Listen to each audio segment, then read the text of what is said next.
ओम ये जो सत्य बात है वो सत्य रहेगी ना। शांति विनाश ज्वाला कब और कैसे। विनाश ज्वाला कब और कैसे, इसका आज हम दूसरा विषय करेंगे।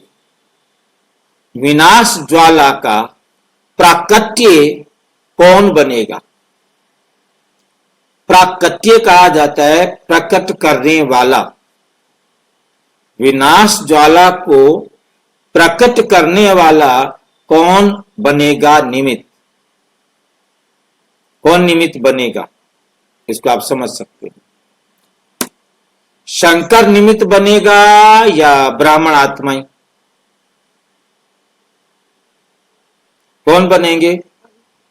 भाई जी एक ही चीज नहीं है, शंकर ब्राह्मण आत्मा बनेंगे भाई जी। शंकर विनाश के निमित्त बनेगा या ब्राह्मण आत्माएं बनेंगी। ब्राह्मण आत्माएं बनेंगी भाई जी। देखते हैं आगे क्या कहते हैं बाबा। जब से परम पिता ने यज्ञ की स्थापना की, उसी क्षण से विनाश की ज्वाला भी प्रकट होनी आरंभ हुई।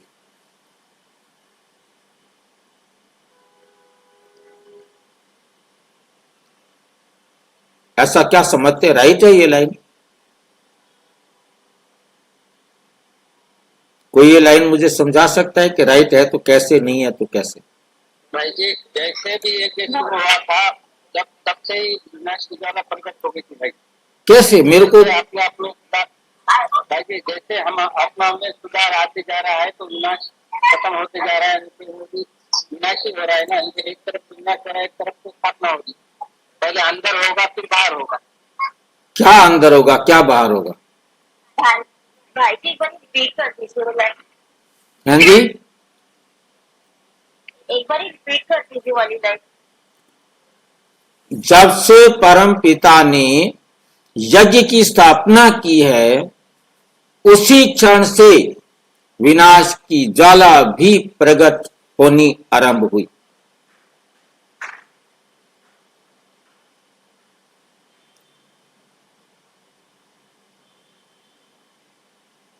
भाई जी यहाँ विनाश की ज्वाला का मतलब जो समझ में मेरे को आ रहा है कि 5 विकारों को वो जलाने की बात कर रहे बाबा साहब, तभी से स्टार्ट हुई है। भाई जी इसको रुद्र महायज्ञ कहा जाता है भाई जी। हाँ जी, जो रखता है यज्ञ है उसको रुद्र यज्ञ कहा जाता है। तो रुद्र यज्ञ में ऐसा थोड़ी होता है आदमी लगाई जाती है ना। तो ये स्थूल आदमी की बात नहीं है, योग आदमी की बात है। वहां से आरंभ हो गए आदमी। जो संगम स्टार्ट होने से हमें ज्ञान मिला और ज्ञान के थ्रू हमने विकारों का विनाश करना शुरू किया। ये उसकी बात है, ज्ञान मिलने से हमें ज्ञान मिला और जैसे ही ज्ञान हमने अपने जीवन में रोशनी अंदर की, अज्ञान खत्म। जितना ज्ञान एंटर किया उतना अज्ञान भस्म, जितना ज्ञान एंटर किया उतना अज्ञान भस्म, जितना प्रेम एंटर किया उतना अशांति या दुख नफरत खत्म, जितना शांति आई उतनी अशांति खत्म। हमने किसी व्यक्ति को तो मारना नहीं है, हमने तो माया को मारना है। माया को मारना माना माया जितनी है उसके अंदर हम अपने ज्ञान को भर दे, शांति को भर दे, प्रेम को भर दे, आनंद को भर दे, सुख को भर दे, तो माया मरती जाएगी, माया जलती जाएगी, माया नष्ट होती जाएगी, माया खत्म होती जाएगी। उसी टाइम आरंभ हो गया।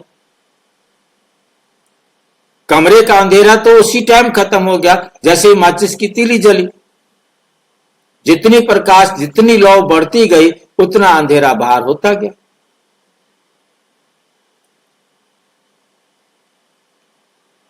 ये कोई शंकर द्वारा नहीं बल्कि बाप दादा और ब्राह्मण आत्माएं मिलकर इस महायज्ञ को संपन्न कर रही हैं। हमने एक दिन चर्चा की थी, याद आ रहा होगा, कि तीनों काम एक साथ शुरू होते हैं। यहां से हमने विकार का गला काटा,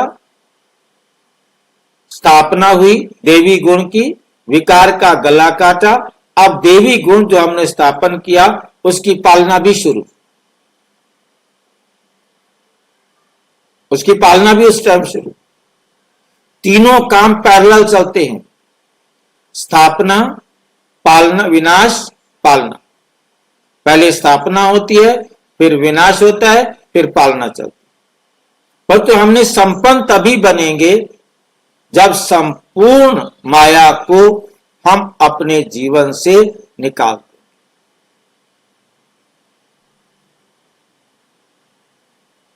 बाप दादा और ब्राह्मण आत्माएं मिलकर इस महायज्ञ को संपन्न कर रही हैं।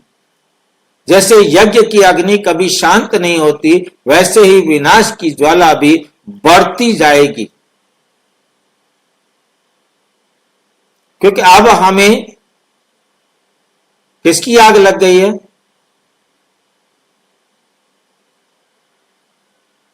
हमें किसी की आग लगी है क्या? बाबा की याद किया। बाबा को याद किया, लोग एग्री। बाबा से हमें प्यार हो गया है, बाबा के प्यार की आग लगी हुई है हमें। जब प्यार की आग लगती है तब याद की अग्नि जलती है। जिससे प्यार होता है उसी को याद कर। हमें कोई अच्छा ही नहीं लगता बाबा के सिवाय।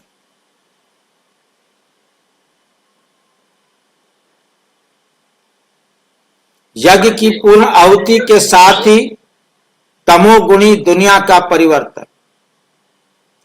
जैसे यज्ञ की पूर्ण आहुति होगी, सारे देवी गुण हमारे जीवन में होंगे, आसुरी तमोगुणी दुनिया संपूर्ण आहुति के साथ परिवर्तन हो जाएगी। ज्वाला रूप बनो,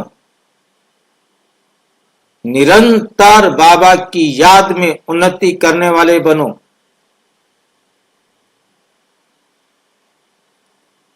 विनाश की प्रक्रिया को तीव्र करो। जैसे किसी अर्थी को अग्नि दी जाती है, वैसे ही इस विकारी संसार की समाप्ति के लिए भी तपस्वी आत्माओं की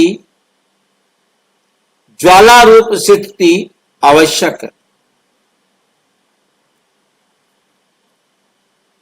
विनाश की अग्नि को संकल्प से तीव्र करना है,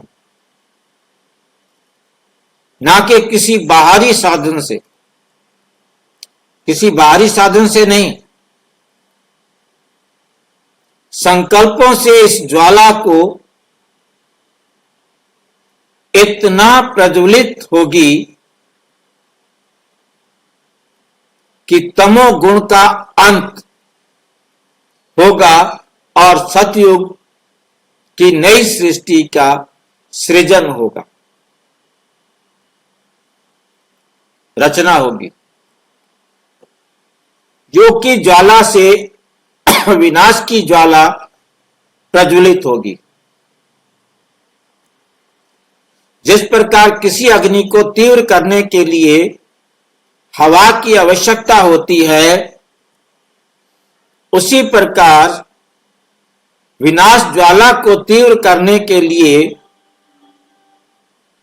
संगठित योग की शक्ति चाहिए। संगठित योग की शक्ति चाहिए।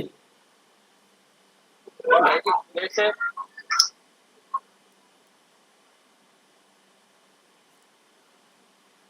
चारों ओर विशेष रूप से संगठित योग तपस्या के कार्यक्रम होने चाहिए,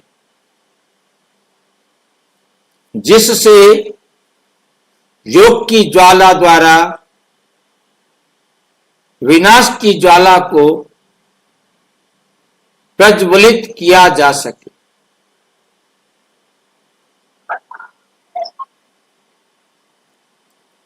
ये योग की ज्वाला ही, भाई जी हाँ जी, समझे नहीं कैसे भाई जी? किसको? ये संगठित योग का नहीं समझा। संगठित योग क्या है? चारों ओर विशेष रूप से संगठित योग की तपस्या के कार्यक्रम होने चाहिए। हमारे दिल्ली जोन में हर थर्ड संडे संगठित योग रहता है। सभी सेवा केंद्रों से भाई बहन सवेरे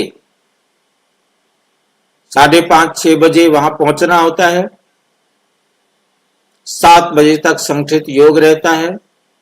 7-7:30 बजे सीनियर दीदी मुरली सुनाती हैं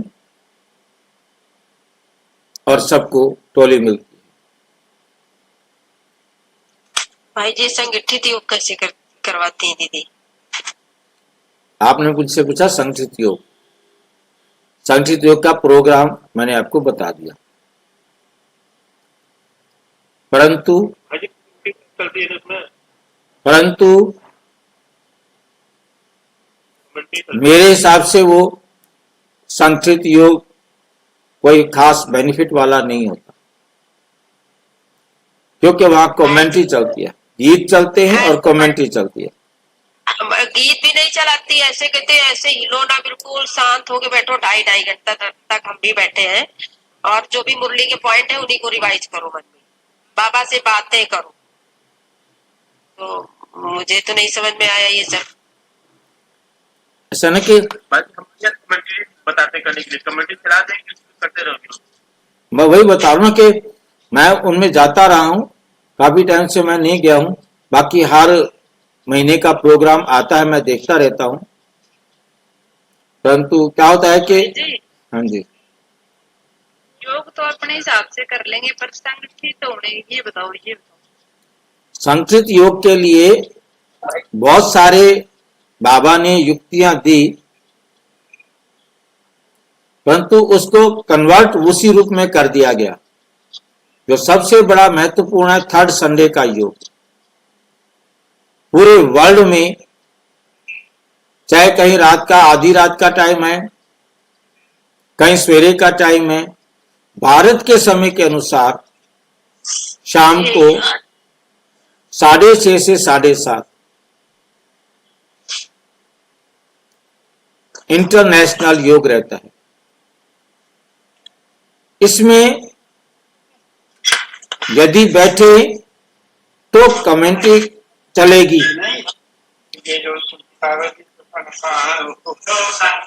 ओम शांति। माइक चालू है, बंद करो। हाँ हाँ भाई जी बंद कर।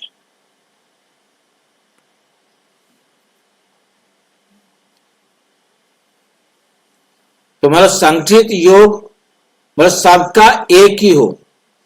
अब हालांकि माउंट आबू से थर्ड संडे की मुरली में सबको एक ही कार्य दिया जाता है कि सभी एक ही विषय पर योग करें, परंतु फिर वही बात आती है कि वो विषय कैसे देना है, ये हर एक अपनी अपनी रीति से करता रहता है। टॉपिक दिया गया कि संगठित योग सारे एक जैसा करे, एक ही विषय पर करे, एक ही संकल्प हो सबके, और तो कैसे होंगे? संकल्प करने की विधि नहीं बताई गई,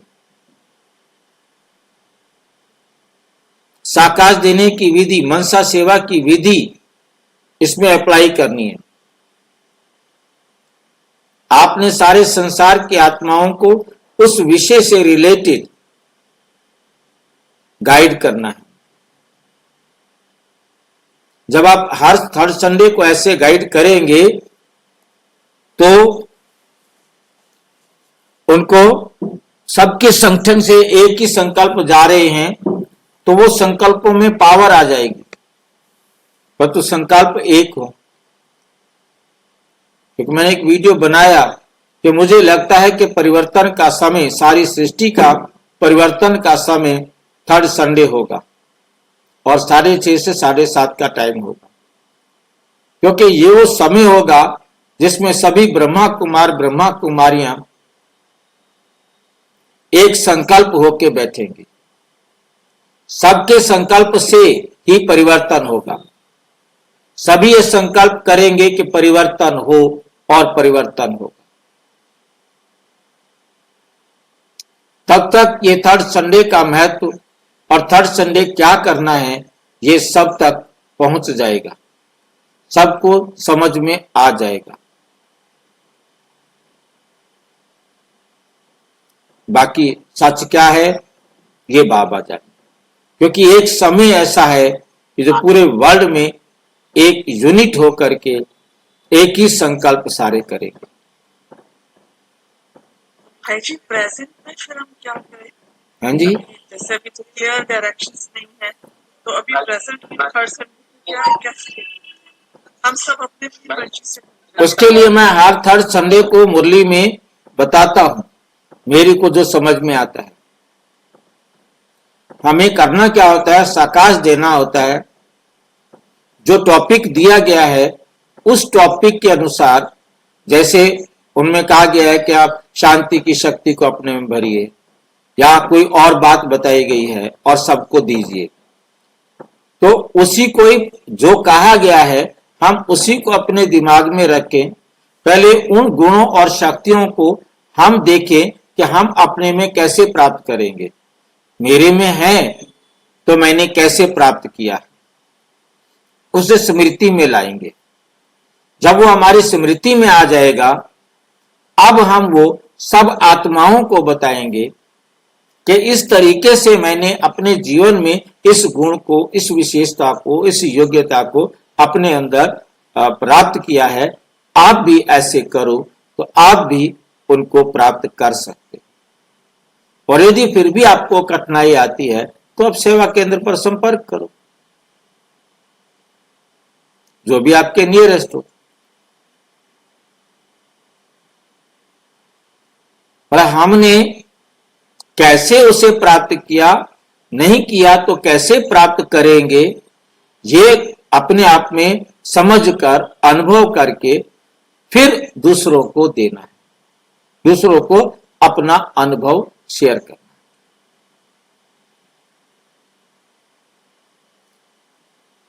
ठीक है।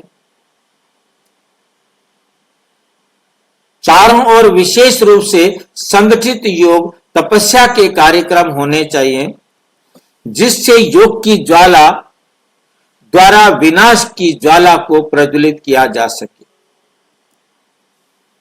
ये योग की ज्वाला ही दुखदाई दुनिया के विनाश की अंतिम चिंगारी बनेगी, विनाश की अंतिम चिंगारी बनेगी और सतयुग की स्थापना होगी, सतयुग की स्थापना होगी। संकल्प करें, ज्वाला रूप स्थिति धारण करें। अब अपने संकल्पों को इतना तीव्र करें कि योग की ज्वाला से विनाश ज्वाला को प्रज्वलित कर सके। अब संकल्प करें कि ये पुरानी दुनिया शीघ्र परिवर्तित हो रही है और दिव्य स्वर्णिम युग प्रकट है, हो गया। दिव्य स्वर्णिम युग प्रकट हो। योग की शक्ति से विश्व परिवर्तन का महायज्ञ संपन्न करें। अच्छा, ओम शांति। और विस्तार से जानने के लिए प्रजापिता ब्रह्मा कुमारी ईश्वरीय विश्वविद्यालय के किसी भी सेवा केंद्र पर संपर्क करें और यदि कोई प्रश्न है तो 9213106986 पर केवल टेलीग्राम करें। 9650692270 पर केवल व्हाट्सएप करें, फोन नहीं। ओम शांति।